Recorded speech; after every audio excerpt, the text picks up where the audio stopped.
వేదిక పైనున్న పెద్దలందరికీ పేరు పేరున నా హృదయపూర్వక నమస్కారాలు. కొంతమంది గురించి ప్రత్యేకంగా నేను మాట్లాడాల్సిన అవసరం ఉంది. మొదటి వ్యక్తి మన పవర్ మంత్రి గొట్టిపాటి రవి గారు, మనందరి స్వామి ఎవరు డోలా బాల వీరాంజనేయుల స్వామి గారు. బుడ్డోడని ఆయనే సెల్ఫ్గా చెప్పారు. బుడ్డోడైనా ఉగ్ర నరసింహ రూపం ఉంది.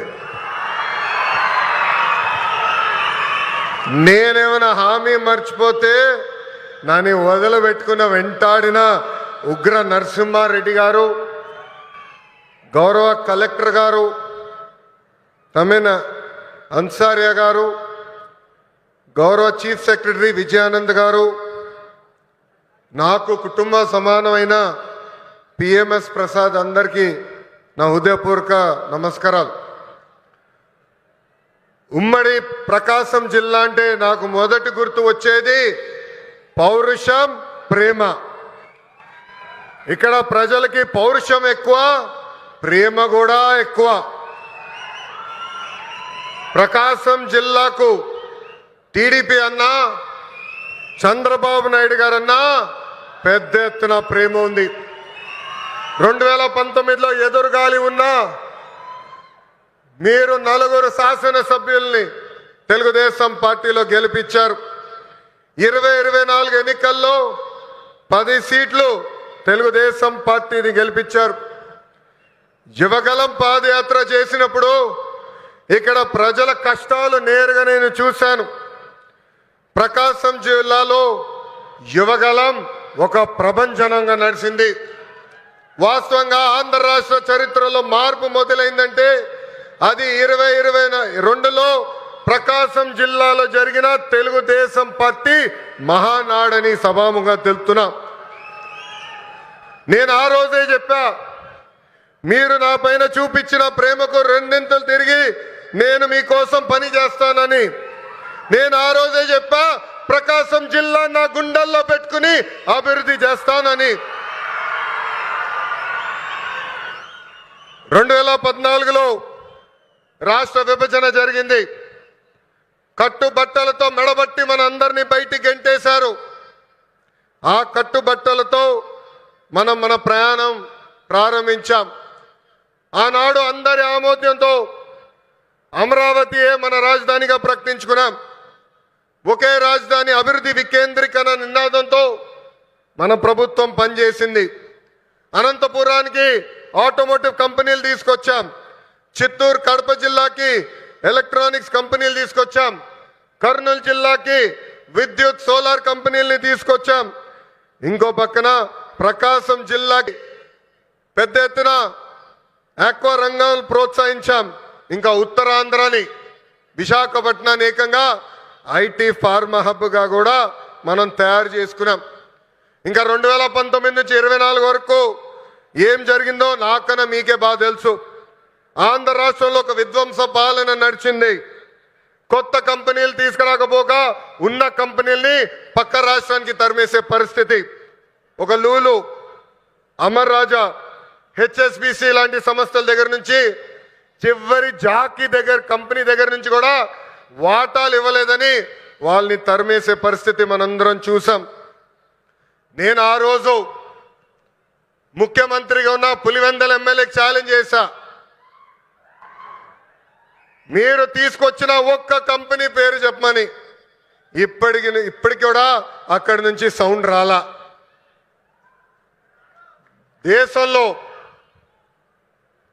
దేశంలో ఎప్పుడు జరిగిన విధంగా నేను పాదయాత్ర చేశా. ఒక మాటలో చెప్పాలంటే యువగలం పాదయాత్ర నాలో మార్పు తీసుకొచ్చింది. గంగాధర్ నెల్లూరు నియోజకవర్గం చిత్తూరు జిల్లాలో ఉంటుంది. ఆ నియోజకవర్గంలో పాదయాత్ర చేస్తున్నప్పుడు ఒకరోజు రాత్రి చివరి గ్రామం అక్కడ నేను నడుస్తున్నప్పుడు ఒక తల్లిని చూసా. రోడ్డు మీద కూర్చుని బోండాలు వేస్తుంది. ఆమెను అడిగా, అమ్మా ఆకలేస్తుంది, నీ పక్కన కూర్చోవచ్చా, నాకు బోండాలు వేస్తాను అడిగా. స్టూల్ లాగేసి కూర్చో బాబాని చెప్పింది. ఆమె మాట్లాడుతూ ఆమెను అడిగా, ప్రభుత్వం నుంచి మీరేం ఆశిస్తున్నారు? ఆమె అప్పుడు చెప్పింది, మద్యంకి మా భర్త బానిసుడయ్యి చనిపోయాడు. 30 సంవత్సరాలుగా నేను ఇక్కడ కూర్చుని బోండాలు వేస్తున్నాను. రూపాయి జమ చేర్చి మా 2 బిడ్డలు చదివించాను. ఆ 2 బిడ్డలకి ఉద్యోగాలు కల్పించు బాబు అని ఆనాడు ఆమె కోరింది. ఇప్పుడు కూడా బాగుర్తా కోరిక. ఆ సంఘటన తర్వాత మరుసటి రోజు గౌరవ ముఖ్యమంత్రి చంద్రబాబు నాయుడు గారికి నేను ఫోన్ చేసి, ఎట్టి పరిస్థితుల్లో మేనిఫెస్టోలో మనం ఒక మొదటి హామీ పెట్టాలి. అది 5 సంవత్సరాల్లో 20 లక్షల ఉద్యోగ కల్పనే మన లక్ష్యంగా పెట్టాలని కోరటం జరిగింది. దేశంలో ఏ పార్టీ చేయని సాహసం ఎన్డీఏ ప్రభుత్వం చేసింది. ఆ హామీ ఇచ్చే ముందర నేను అనేక మందితో మాట్లాడా. వాళ్ళందరూ అన్నారు, ఈ హామీ మీరు సాధించగలుగుతారా, చేయగలుగుతారా అని అడిగారు. కానీ వాళ్ళు ఒకటే చెప్పా, నా ధైర్యం ఒకటే, నా బ్రాండ్ ఒకటే. ఆ బ్రాండ్ పేరు 3 అక్షరాల సిబిఎన్. మొన్న ఢిల్లీలో ఒక ఇంటర్వ్యూకి వెళ్ళా. అక్కడున్న విలేకరు నన్ను అడిగాడు, తెలంగాణకి హైదరాబాద్ ఉంది, తమిళనాడుకి చెన్నై ఉంది, కర్ణాటకకి బెంగళూరు ఉంది, ఆంధ్ర రాష్ట్రానికి ఏముందని అడిగారు. అతన్ని ఒకటే చెప్పా, మాకు చంద్రబాబు నాయుడు గారు ఒక బ్రాండ్ ఉన్నాడు, అందుకే మా రాష్ట్రం రూపురేఖలు మేము మార్చబోతున్నామని.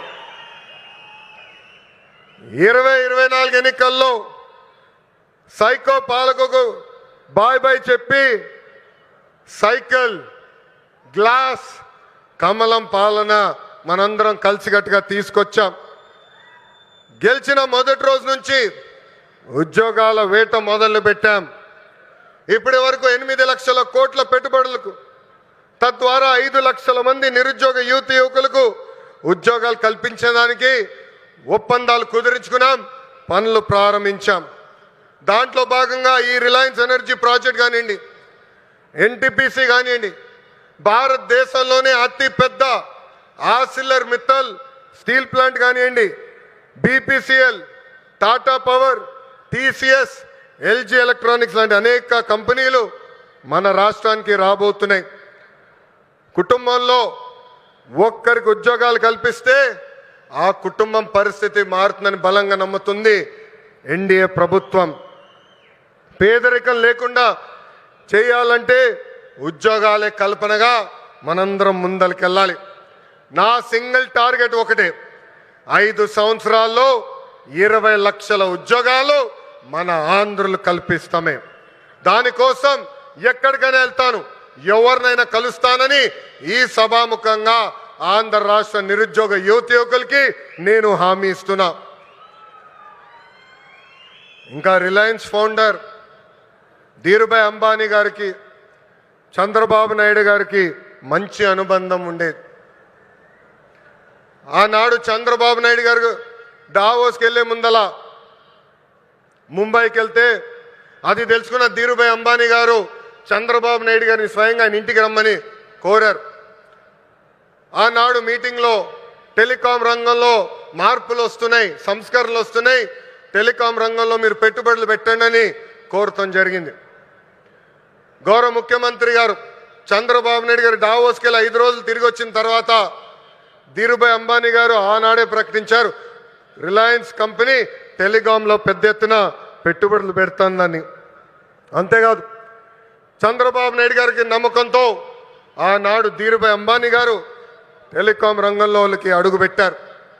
ఆ తర్వాత అనుబంధం రిలయన్స్ చైర్మన్ ముఖేష్ అంబానీ గారితో కూడా కొనసాగింది. ప్రజాప్రభుత్వం ఏర్పడిన తర్వాత నేను ముఖేష్ అంబానీ గారితో అనంత్తో అదేవిధంగా వేదిక పైన ఉన్న Reliance industries executive director PMS Prasad గారిని కలిసి ఆంధ్ర రాష్ట్రంలో పెద్ద ఎత్తున పెట్టుబడులు పెట్టాలని కోరటం జరిగింది. వాళ్ళకి ఒకటే చెప్పా, Andhra Pradesh is of doing business కాదు, స్పీడ్ ఆఫ్ డూయింగ్ బిజినెస్ ఏంటో చేసి చూపిస్తానని హామీ ఇస్తాం జరిగింది. వాళ్ళు నన్ను ఒకటే కోరారు, ఒక పాలసీ తీసుకురండి అని వాళ్ళు కోరితే నేను అనంతకు ఒక ప్రామిస్ చేశా. 21 రోజుల్లో ఇంటిగ్రేటెడ్ క్లీన్ ఎనర్జీ పాలసీ తీసుకొస్తానని చెప్తాం జరిగింది. వేదిక మీద ఉన్న గొట్టపాటి రవి గారి నాయకత్వంలో విజయానంద్ గారు నేను అందరం కలిసి 30 రోజుల్లో ఈ పాలసీ తీసుకొస్తాం జరిగింది. పాలసీ తీసుకొచ్చిన తర్వాత నేను రవి అన్న కూర్చుని మొదటి 100 ప్లాంట్లు మన ప్రకాశం జిల్లాకి తీసుకురావాలని నిర్ణయిస్తాం జరిగింది. నేను చెప్పాను పాదయాత్ర నాలో చాలా మార్పు తీసుకొచ్చిందని. నా ఇప్పుడు కూడా బాగా గుర్తు. ప్రతిరోజు 15 నుంచి 20 కిలోమీటర్లు నడిచి కరెక్ట్గా 7:30-8 నైట్ హాల్ట్కి వెళ్ళిన తర్వాత బూట్లు తీసేసి ఐస్ నీళ్ళలో కాలు పెట్టేవాడు. సరదాగా నాయకులందరం కూర్చుని మాట్లాడుకునేవాళ్ళం. దాంట్లో ఉగ్ర నరసింహారెడ్డి గారు కూడా ఉండేవారు. గంటల తరబడి మాట్లాడుకునేవాళ్ళం. మన ప్రాంతానికి ఏం మార్పు తీసుకురావాలని దానిపైన మేము చర్చించేవాళ్ళం. అప్పుడు ఆనాడే ఉగ్ర నరసింహారెడ్డి గారు నాకు చెప్పారు, మా ప్రాంతంలో వలసలుగా నిరుద్యోగ యువకులు రైతులు ఇతర ప్రాంతానికి వెళ్తున్నారు, దానికి చెక్కు పెట్టాల్సిన బాధ్యత మన పైన ఉంది బాబు అని చెప్పారు. అది గుర్తుపెట్టుకుని నేను గొట్టిపాటి రవి గారు కలిసి మొదటి ప్లాంట్ మన కనిగిరి నియోజకవర్గం తీసుకురావాలని నిర్ణయిస్తాం జరిగింది.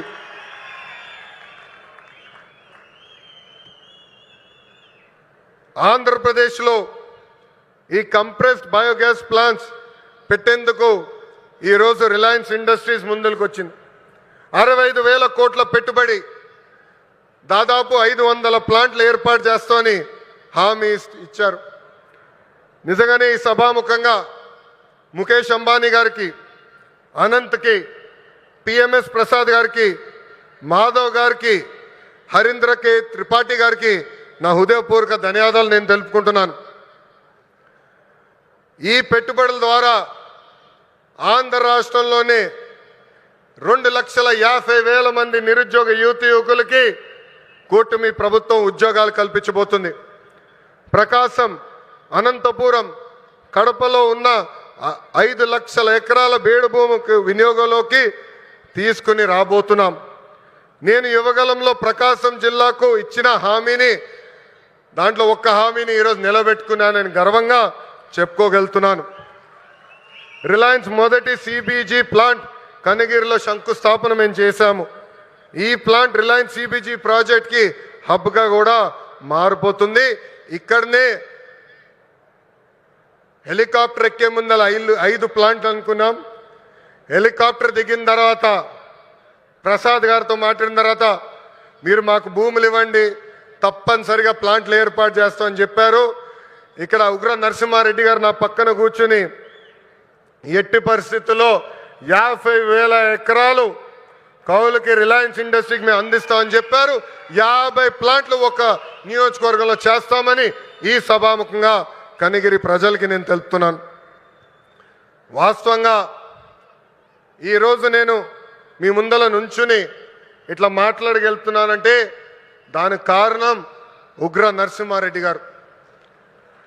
ఒక ఉగ్ర నరసింహుడుగా గత 10 రోజులుగా ఇక్కడ పనిచేశారు. నన్ను కోరారు కొంచెం ఒక 10 రోజుల తర్వాత ప్లాంట్ శంకుస్థాపన పెట్టుకుందామని. నేను ఒప్పుకోలేదు.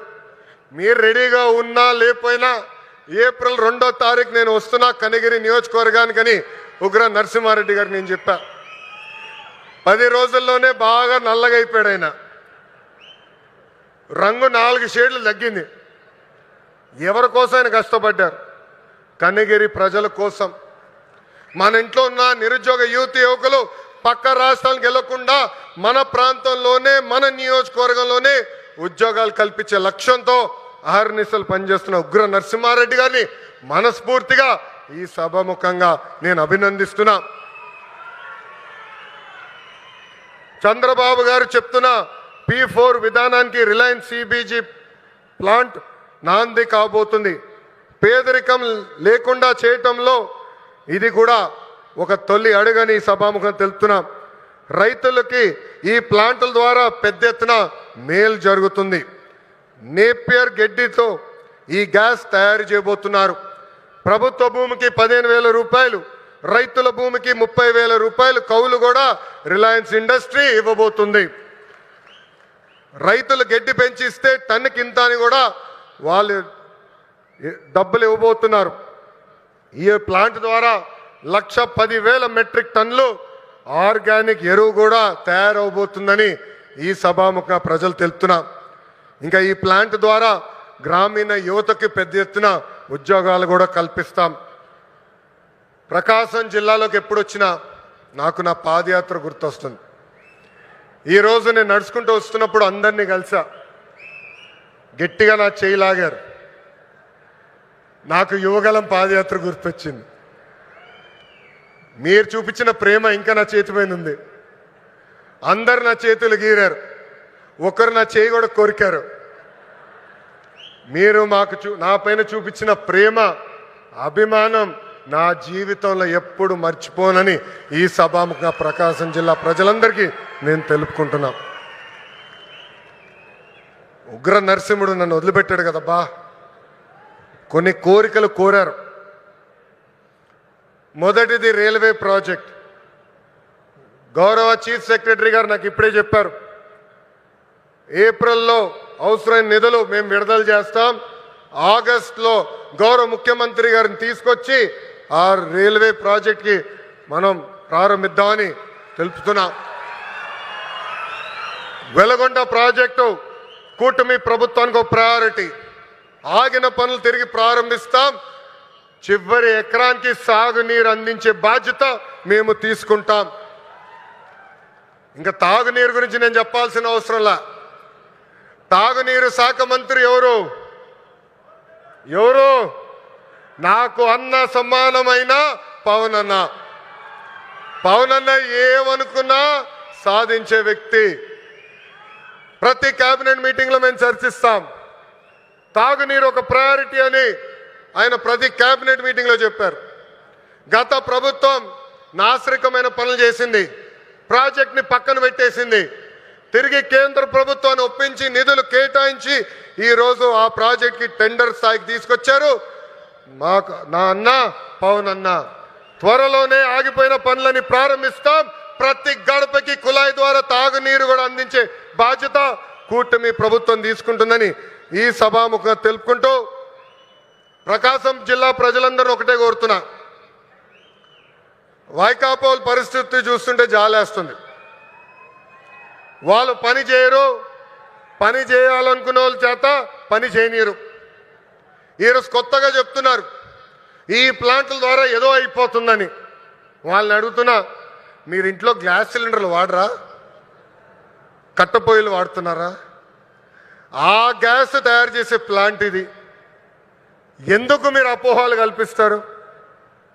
రండి, ప్లాంట్ చూడండి, వెళ్ళి మీ నాయకుడు చెప్పండి. అంతేగాని ఈ ప్లాంట్కి అడ్డు పడితే ఎర్ర బుక్లో మీ పేరు ఉంటుందని ఈ సభాముఖంగా వైకాపా నాయకులు నేను హెచ్చరిస్తున్నా. మంచి పని చేసాక వచ్చా, దమ్ము ధైర్యంతో ఈరోజు నిలబడి చెప్పగలుగుతున్నా.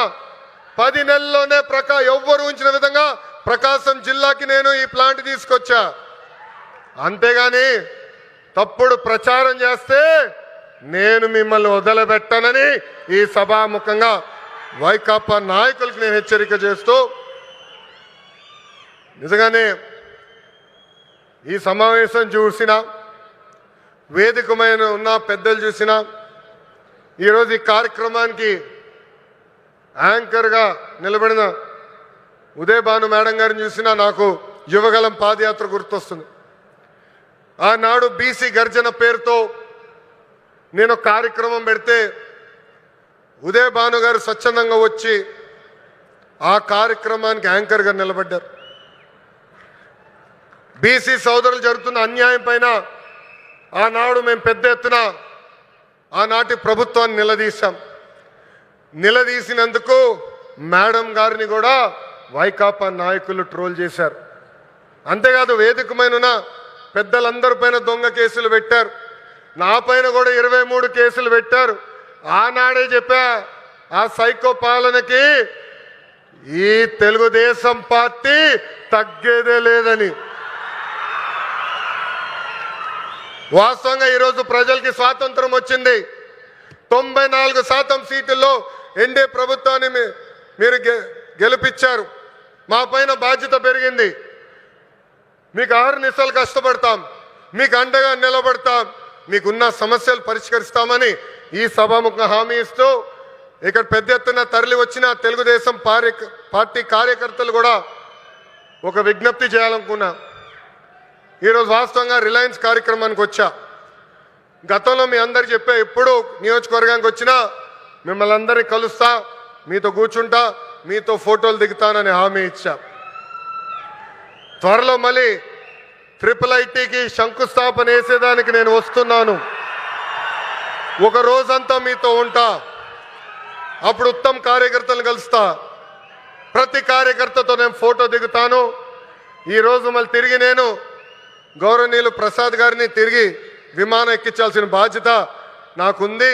అందుకే ఈ కార్యక్రమం వెంటనే వెళ్లాల్సి వస్తుందని ఈ సభాముఖ కార్యకర్తలందరూ తెలుపుకుంటూ, నాకు ఇంత అద్భుతమైన అవకాశం ఇచ్చిన ప్రకాశం జిల్లా ప్రజలందరికీ పేరు పేరున హృదయపూర్వక ధన్యవాదాలు తెలుపుకుంటూ మీ అందరి దగ్గర నుంచి సెలవు తీసుకుంటున్నాం. జోహార్ అన్న ఎన్టీఆర్, జోహార్ అన్న ఎన్టీఆర్. చంద్రబాబు నాయుడు గారి నాయకత్వం, చంద్రబాబు నాయుడు గారి నాయకత్వం. జై హింద్, జై హింద్. అందరికీ నమస్కారం.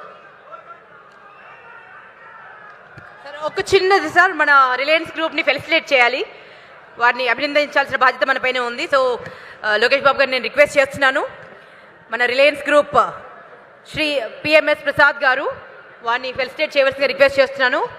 With memento and shawl director Reliance industries limited Shri PMS Prasad గారికి ఫెలిసిటేషన్ అండి. ఎమ్మెల్యే గారి చేతుల మీదుగా అండ్ మన లోకేష్ బాబు గారి చేతుల మీదుగా.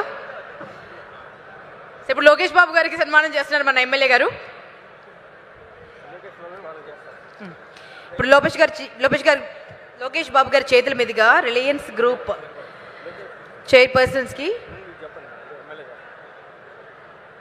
సన్మానం జరగబోతోందండి. ఇప్పుడు లోకేష్ గారికి సన్మానం జరుస్తున్నారండి ముక్కు కవిత గారు అండ్ లోకేష్ గారి సతీమణి శ్రీ నారా బ్రహ్మణి గారికి శారీని సత్కరిస్తున్నారు ముక్కు కవిత గారు. ఇది ఎవరండి?